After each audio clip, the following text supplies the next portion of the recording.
역사상 가장 어두웠던 시기는 바로 북이스라엘의 왕 아합, 그 아합의 딸이자 동시에 유다 왕 여호람의 아내였던 이 아달랴가 유다의 여왕이 되었던 시기입니다. 아니 어쩌면 그보다 앞서서 여호람이 왕자였던 시절 여호람의 아내가 되었던 때부터이지 않았을까? 왜냐? 여호람은요 유다 역사상 유일하게 왕이 되자마자 형제들을 왕권 강화를 이유로 형제들을 모조리 숙청하여 죽입니다. 그런데 우연인지 몰라도 아달랴가 왕이 되기 위해서 벌인 일이 바로 모든 왕손들을 모조리 죽입니다. 그런 걸 볼 때 아마도 여호람으로 말미암아 그 형제들을 모조리 죽이라고 부추긴 것이 바로 그의 아내 아달랴가 아닌가 추측할 수 있는 거죠.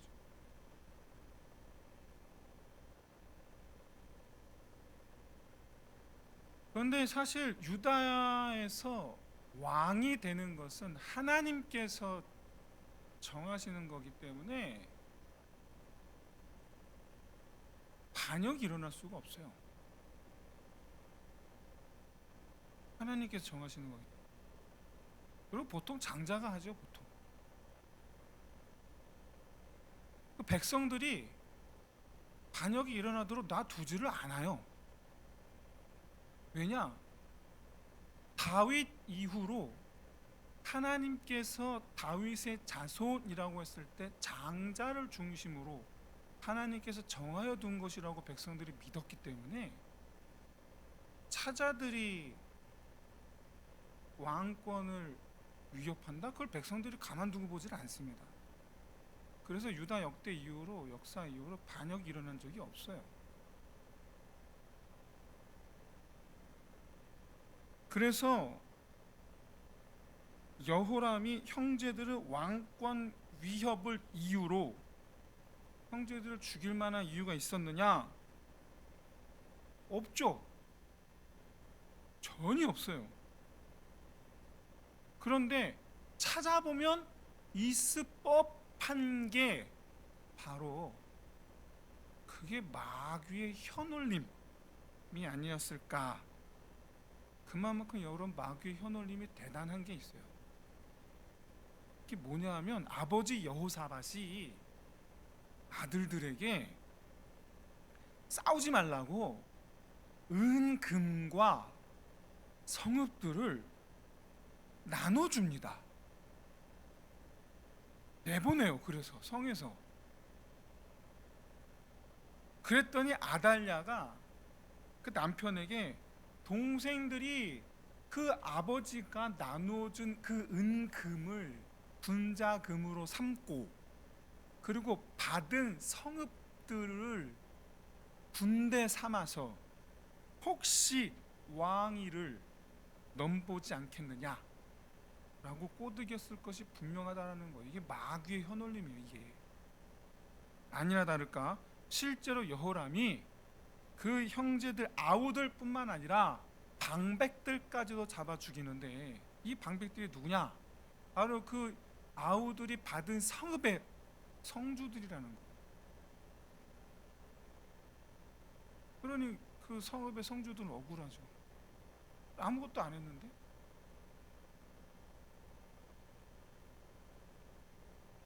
아우들과 결탁했다라는 모함으로 인해서 같이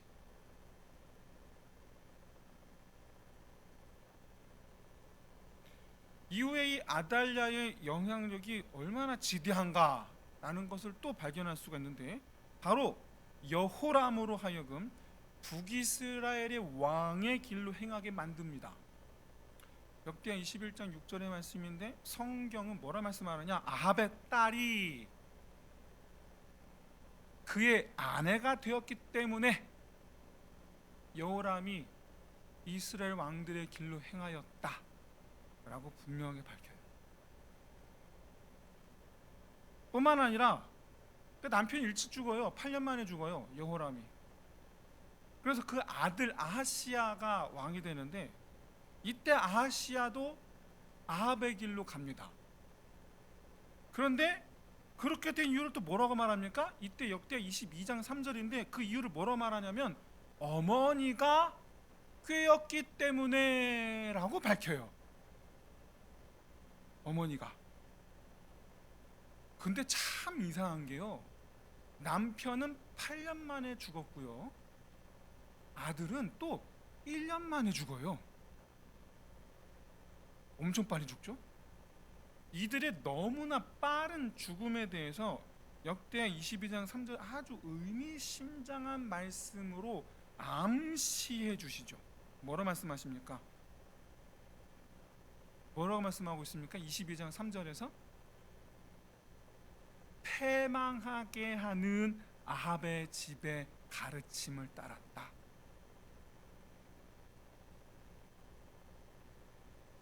그렇죠? 패망하게 하는 아합의 집의 가르침. 그럼 진짜로 패망하죠. 본인들도 패망해요. 여호람은 8년 만에, 본인은 망하고, 아하시야는 1년 만에, 본인은 망하고, 이후로 유다가 완전히 패망하는 길에, 패망하기 직전에 이르게 됩니다. 완전히. 어떻게 해요? 아달랴가 유다 왕손들의 씨를 말려버립니다. 이게 유다 왕손들이 어떤 사람들이냐면 자기 친손주들이에요. 자기 배로 나온 아들들이고. 그리고는 자기가 왕이 돼요. 이게 무슨 얘기냐면, 아달랴는 애시당초 유다의 시제 볼 때 남유다를 멸망시킬 작정으로 온 거예요. 애시당초.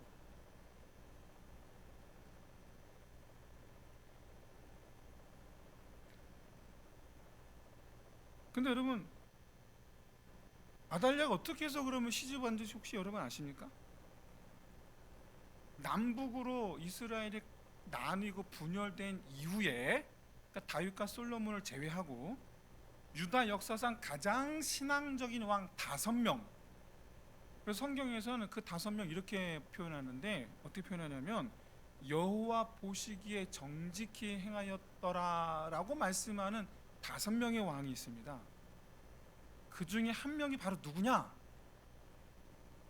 아합 왕하고 친하게 지낸 여호사밧이에요. 여호람 아버지.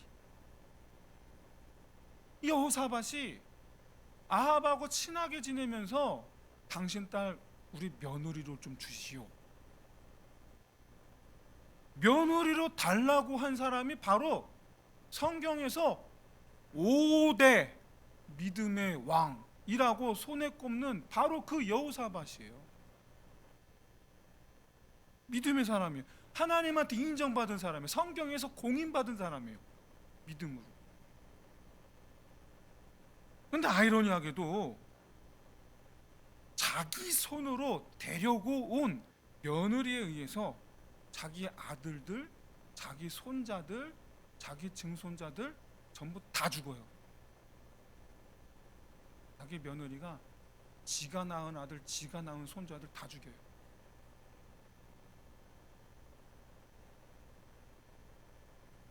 자, 천국에서 그걸 보고 있으면 여러분, 천국에서 얼마나 그걸 피눈물 흘리고 있겠습니까? 아니, 여호사밧 본인은 분명 천국 갔을 거거든요. 본인은. 내가 왜 하나님의 원수인 아합과 친하게 지내자고 하나님의 원수의 딸을 며느리로 달라고 했을까? 내가 미쳤지. 내가 정신이 나갔지. 천국에서 피눈물 흘리면서 그러지 않았을까요?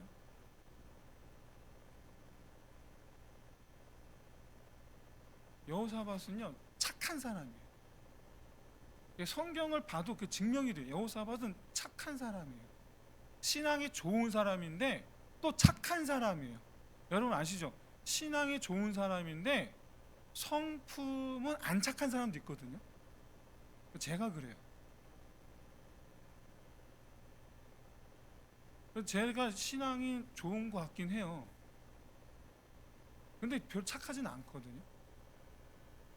증인이 있습니다. 저희 뒤에. 제가 그렇게 착하진 않아요. 못되진 않는데 근데 또 착하진 않아요. 나름 조금 냉정한 면도 있고 여전히 좀 그런 면이 있어요. 마냥 착하진 않아요. 그런데 여호사밧은 아니에요. 마냥 착해요.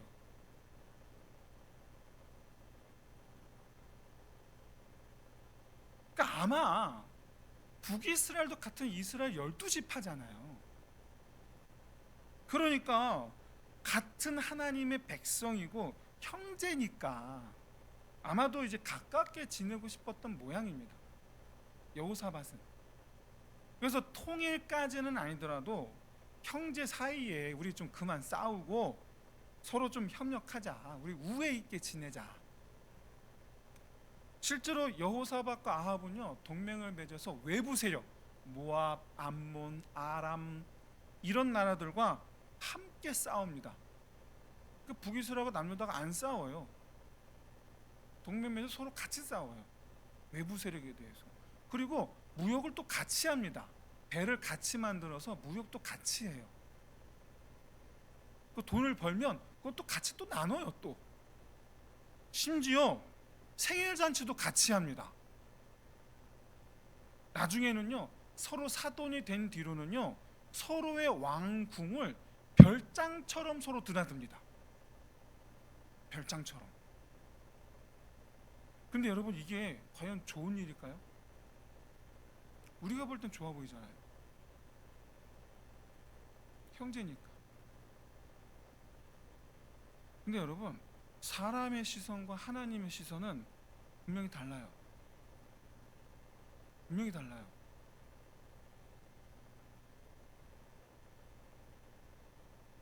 하나님은 종종 성경에서 아가서도 그렇고요.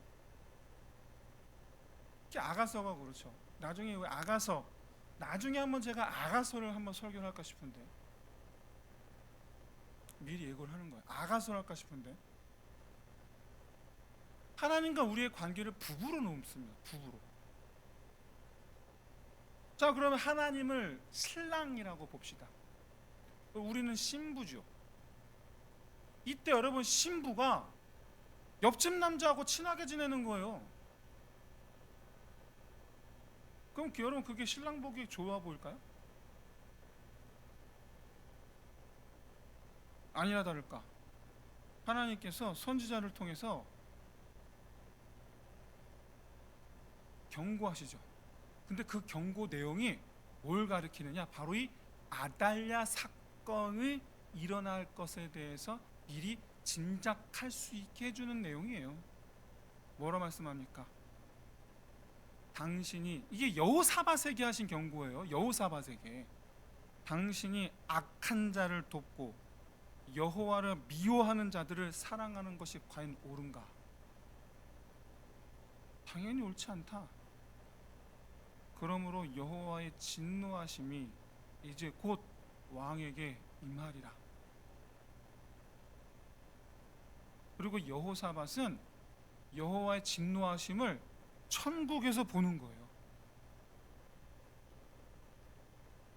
왜 천국에서 후회받자 뭐 이게 무슨 소용이 있습니까? 이게 내가 미쳤지. 하나님의 원수의 딸을 며느리를 들이다니. 하나님의 원수를 사랑하는 것이 과연 옳은가?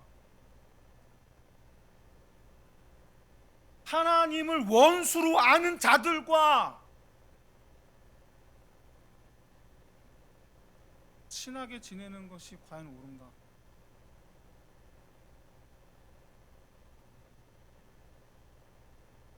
당신이 하나님을 경외한다라는 당신이 하나님을 미워하는 자들과 가까이에서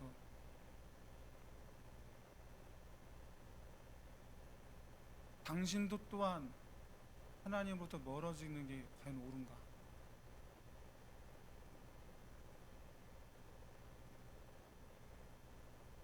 사랑하는 성도 여러분, 분별력을 가지시기를 진심으로 소원합니다. 하나님이 신랑이고 내가 신부라면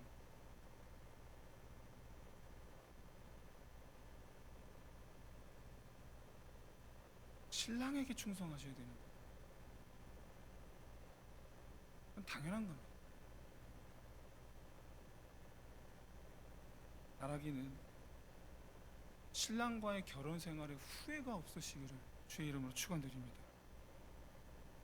그런데 하나님은 자비가 많으시고 긍휼의 하나님이신지라 옛적 다윗과의 약속을 잊지 않으시고 단 한 명을 남겨두시죠. 당시 1살밖에 되지 않은 요아스예요. 제사장 여호야다 고모부예요. 시집간 공주 여호사밧이 고모죠. 요아스를 몰래 빼냅니다. 아달랴가 의붓 어머니예요. 의붓 어머니. 그래서 이 아달랴 몰래 요아스를 빼내요. 그 성전에 숨겨요. 성전에. 그래서 성소에서 살아요. 성소에서. 근데 여왕이지만 성소는 못 들어오잖아요. 성소 못 들어오니까 성소에서 키워요. 이때부터 제사장 여호야다가 유다 역사의 전면에 등장합니다. 처음에 일개 제사장일 뿐이었지만 유일한 왕자요. 유다에 다른 왕자가 없어요. 왕이 될 수 있는 사람이 없어요. 요아스밖에. 장차 그렇기 때문에 반드시 왕이 돼야 돼. 그 요시야를 이제 맡은 입장이 되고 보니 여호야다가 이때부터 사명감을 키우기 시작합니다. 나한테 달렸구나. 이제 고작 1살짜리인데 이 애가 나중에 어떻게 하냐에 따라서 나라가 바뀌는 거예요. 지금 나라가 어땠느냐? 여호사밧 본인은 하나님을 경외하고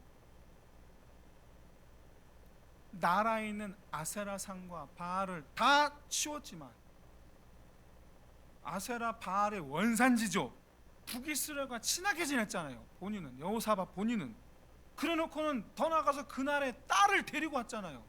원산지인데 이게 뭘 의미합니까? 나중에 본인은 천국 가면 그만이겠지만, 그러니 그 더더군다나 그 나라 원산지 그 딸이 자기 장자의 며느리로 삼았어요. 그게 뭡니까? 원산지의 딸이 나중에 왕비가 될 거라. 그거 안 봐도 뻔한 거 아닙니까? 원산지의 딸이 왕비가 되면 이 나라 뭐가 됩니까? 도대체 이 여호사밧이 생각이 있는 건지 없는 건지. 장차 이 나라가 아세라상 바알상으로 채워질 기회가 열린 거예요. 아니야 다를까, 여호사밧 본인은 천국에 갔겠죠. 이후에 유다가 지옥으로 변합니다. 여호야다가 그걸 본 거예요.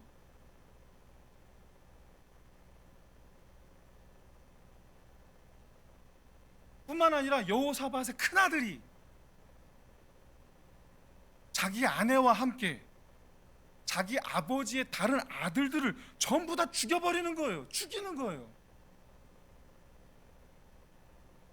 그래놓고는 수십 년 왕 할 것처럼 굴더니만 고작 8년 만에 자기도 죽어버리는 거예요. 근데 그 사이에 이 여호람이 아주 큰 업적을 하나 세웁니다. 그게 뭐냐? 성전을 때려 부셨어요. 아달랴하고 같이 손잡고. 그래놓고 전국에 바알의 상을 세워요. 그리고 성전의 모든 성물들을 바알을 위해서 사용합니다. 자기 아버지는 바알의 상을 없앴는데 자기는 고작 8년 만에 전국의 바알과 아세라를 다시 세워요.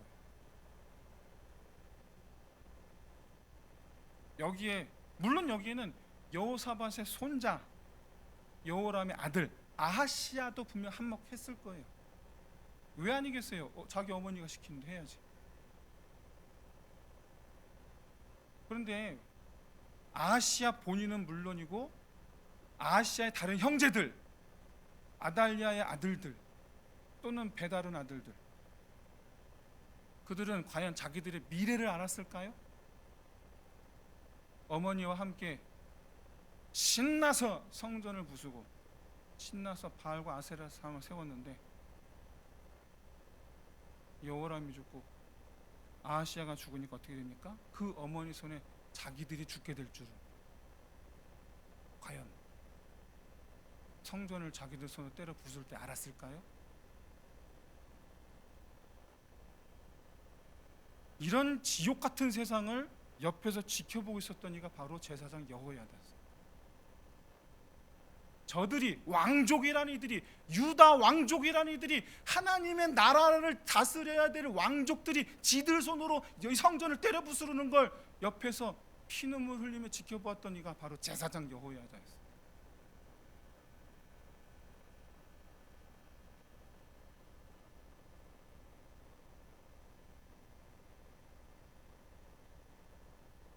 유다, 하나님의 나라, 하나님의 나라를 하나님을 위해 다스려야 될 왕족들이 지들 멋대로 성전 기물을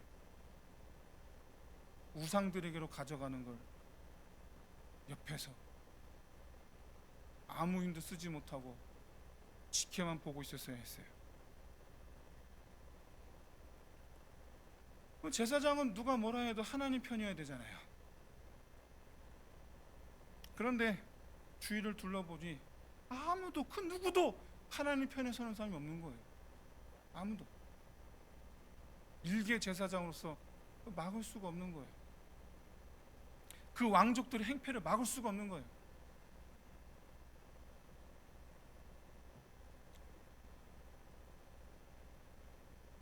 여호야다 입장에서 가장 중요한 것은 유다 왕이야말로 하나님 편에 서야 되는 거 아니냐.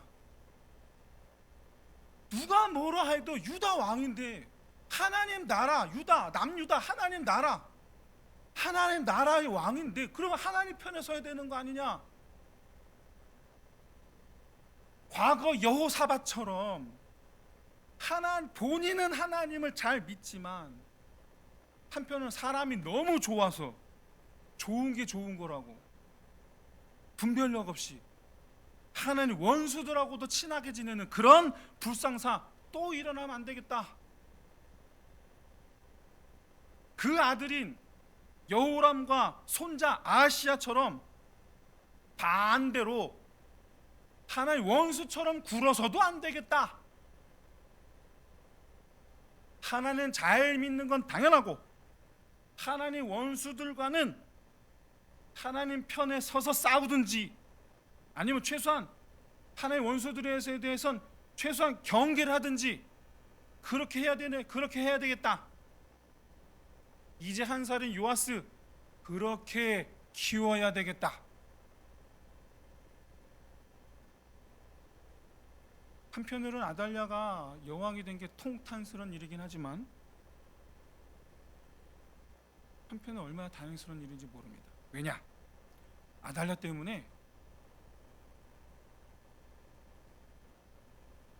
여호사밧의 모든 아들과 손자들 이미 다 바알과 아세라에게 절한 왕자들이거든요. 그런데 아달랴가 자기 손으로 아세라와 바알들에게 절한 왕자들 몽땅 다 죽였거든요. 근데 여기 한 살짜리 요아스만 남은 거예요. 근데 그 한 살짜리 요아스가 내 손에 있잖아요. 야, 이게 하나님 뜻 같은 거예요. 이 요아스 잘 키우면 된다라는 거. 이 요아스 하나님 잘 믿는 왕으로 키우자. 하나님 원수들에 대하여 싸우는 왕으로 키우자. 여호사밧 같은 왕, 그러나 한편으로는 하나님 원수들에 대하여 싸우노라. 그래서 여호야다가 온 힘을 다해서 요아스를 신앙으로 가르칩니다. 덕분에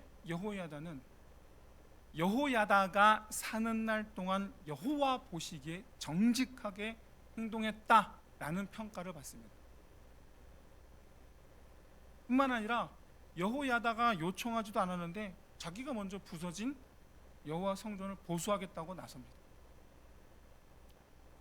그래서 성전은 요아스의 지휘 아래 이전의 모양대로 다시 견고하게 완성이 되고, 이후에 여호야다는 완성된 성전에서 매일 여호와께 번제를 드립니다. 이 본문이 24장 14절이 이게 왜 중요하냐면 이걸 굳이 기록한 이유가 있어요. 여호야다는 자기 눈앞에서 성전이 부서지는 걸 봤어요. 왕족의 손에 의해서 부서지는 걸 봤어요. 근데 누구 손에 의해서 견고하게 완성된 성전에서 매일 번제를 드린다? 요아스에 의해서, 자기가 키운 요아스의 손에 의해서 견고하게 완성된 성전에서 나 매일 번제를 드리는 거예요. 어떤 마음일까요? 그 마음이 어떤 마음일까요? 그 마음이, 주여, 내가 살린 요아스에 의해서 잃어버린 성전을 되찾았습니다. 내가 기른 요아스에 의해서 무너진 성전을 다시 일으켜 세웠습니다. 내가 가르친 요아스에 의해서 잊어버린 성전의 법도를 다시 회복했습니다. 그리고 내가 그토록 꿈꿨던 하나님의 영광이 임하는 나라로 다시 유다가 돌아갈 수 있게 됐습니다.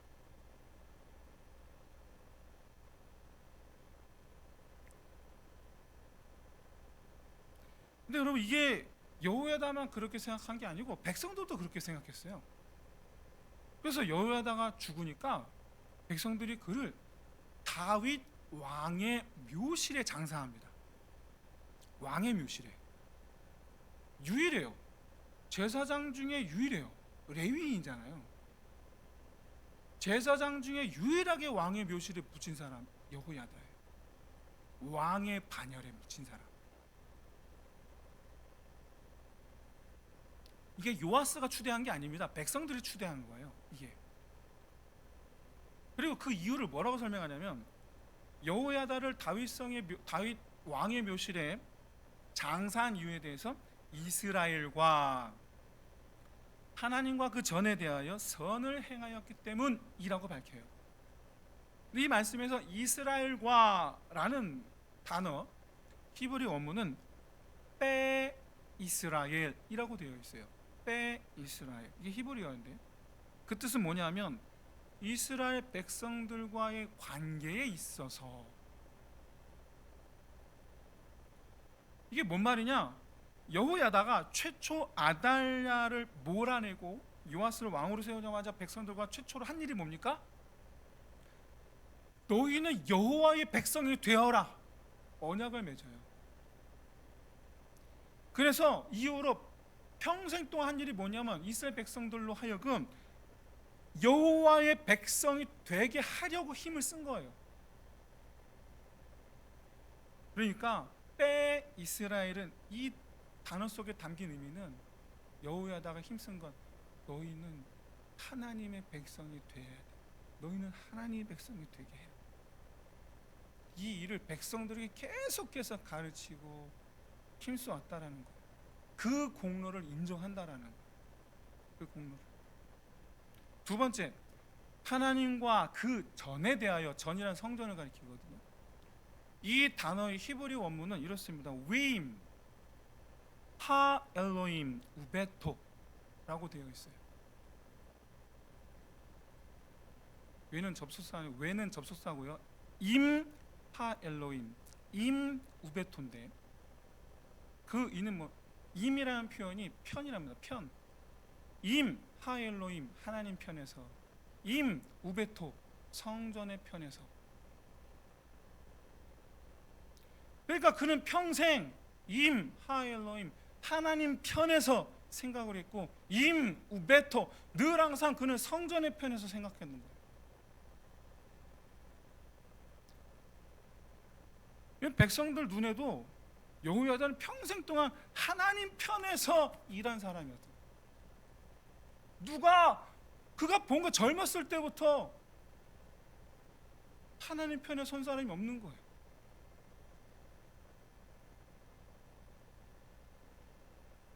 하나님 편에 서야 할 유다 왕들이 하나님 원수의 편에 서서 하나님의 성전을 부수는 패약한 짓을 저지른 걸 보면서 그러면 안 된다. 왕이라면 하나님 편에 서야지. 그래서 요아스를 하나님 편에 선 왕으로 키우려고 노력했고 자기가 요아스에게 하나님 편에 선 사람의 모습을 본을 보이려고 애를 썼기 때문에 그래서 그는 스스로가 임하엘로임을 모습을 보여준 거죠.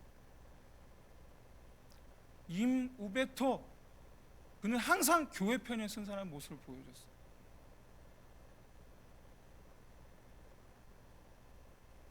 하나님 편에 서서 나라를 이끄는 것, 그게 여러분 유다 왕이 해야 될 일 아닙니까?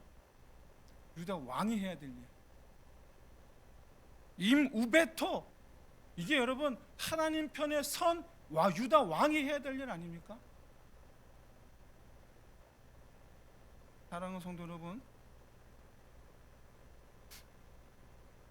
성도가 해야 될 일이 뭐냐면 임하엘로임과 임우베토가 성도가 해야 될 일이에요. 왜냐하면 교회가 바로 하나님의 집이고 하나님의 몸이기 때문이에요. 교회가. 여러분 잊지 마세요. 교회가 사라지면 여러분은 믿음을 공급받을 곳이 사라지는 거예요. 교회가 여러분의 믿음의 요람이고 교회를 사랑하셔야 하고 그렇기 때문에 교회의 필요를 여러분이 공급하셔야 해요. 임우베토 하는 사람이 하나님 편에 서는 사람인 거예요.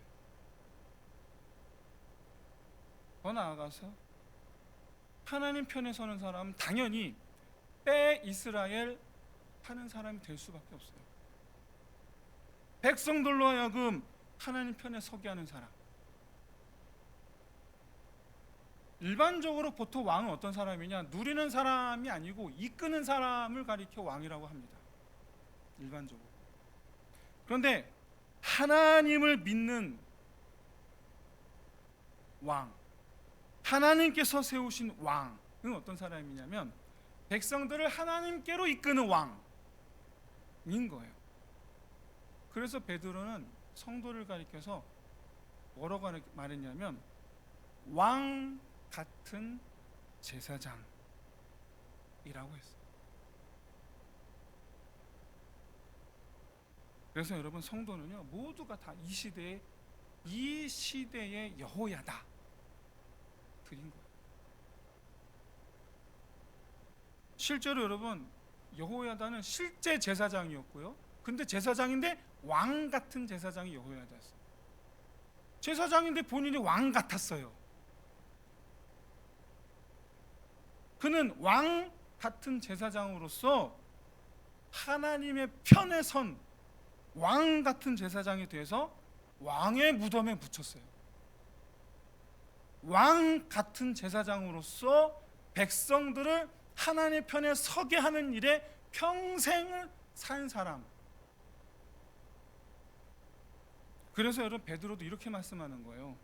너희는 왕 같은 제사장이니 너희를 어두운 데서 기이한 빛에 들어가게 하신 예수 그리스도의 편에 서서 그의 아름다운 덕을 선포할지어다.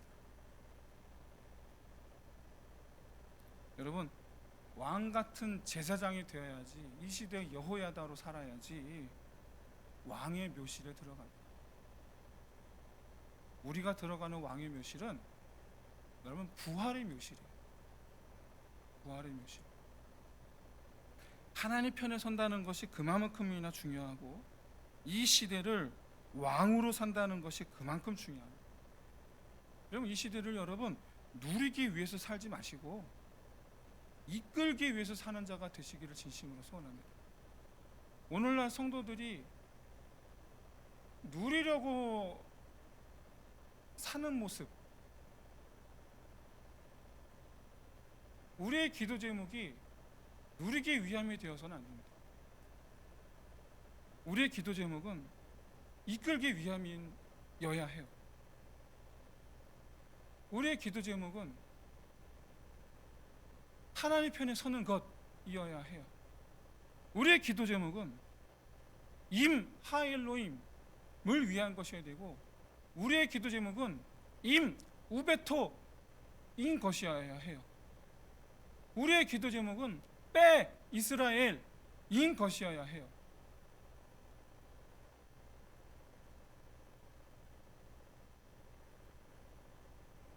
왕 같은 제사장이 돼서 하나님 편에 서서 뭇 백성들을 하나님께로 이끌기 위해서 사는 사람. 우리는 이미 요아스들을 맡은 사람입니다. 요아스들을 맡은 이 시대의 여호야다들입니다. 1차적으로 자식들이 있죠. 2차적으로 나 외 모든 성도들이 나에게는 요아스예요. 바라기는 진실로 왕 같은 이 시대의 제사장 여호야다들 다 되시기를 주의 이름으로 축원드립니다. 이 시간 우리 함께 말씀 붙잡고 함께 기도합시다. 먼저 하나님의 편에 서서 교회의 공급자요, 교회의 펼친 손이 되게 하여 주옵소서. 임 우베토의 삶이 되게 하여 주옵소서. 하나님의 편에 서서 뭇 백성들을 하나님께 이끄는 왕 같은 제사장으로 살게 하옵소서. 빼 이스라엘, 임 하엘로임의 삶을 살게 하여 주옵소서. 이 시간 우리 함께 오늘 말씀을 붙잡고 우리 함께 기도하겠습니다. 사랑은 언제나 오래 참고, 사랑은 언제나